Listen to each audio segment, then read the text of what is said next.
Hi, ഇന്ന് ഞാൻ വന്നിട്ടുള്ളത് റാഫല്ലോ കേക്കിൻ്റെ റെസിപ്പി ആയിട്ടാണ് കേട്ടോ. അപ്പോൾ ഞാൻ ഷുഗർ സിറപ്പിലേക്ക് നമ്മൾ മിൽക്ക് മെയ്ഡും കൂടെ ഒന്ന് മിക്സ് ചെയ്ത് മാറ്റി വെക്കാം. ക്രീമിലേക്ക് നമുക്ക് മിൽക്ക് മെയ്ഡും വൈറ്റ് ചോക്ലേറ്റ് ഗനാഷും കൂടെ മിക്സ് ചെയ്ത് മാറ്റി വെക്കാം. കേക്കിലേക്ക് നമ്മൾ സിറപ്പ് ഒന്ന് കൊടുത്തിട്ട് പിന്നെ ക്രീം കൊടുക്കുക. ലെയറിൽ ആദ്യം ഒന്ന് മിൽക്ക് മെയ്ഡ് കൊടുത്തിട്ട് ഒന്ന് ജസ്റ്റ് ഒന്ന് സ്പ്രെഡാക്കുക. പിന്നെ വൈറ്റ് ചോക്ലേറ്റ് ഗനാഷാണ് ഇതിൻ്റെ മെയിൻ, അത് നല്ല രീതിയിൽ കൊടുക്കുക. അതിന് ശേഷം നമ്മൾ ഇതിൽ കൊടുക്കുന്നത് ഡെസിക്കേറ്റഡ് കോക്കനട്ടാണ്.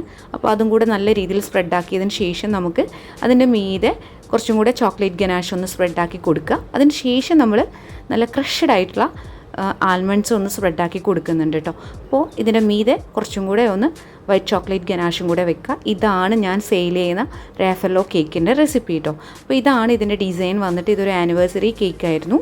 അപ്പോൾ ഇത്രയേ ഉള്ളൂ വീഡിയോ ഇഷ്ടപ്പെട്ടാൽ ലൈക്ക് ചെയ്യാൻ മറക്കരുത്. ബൈ.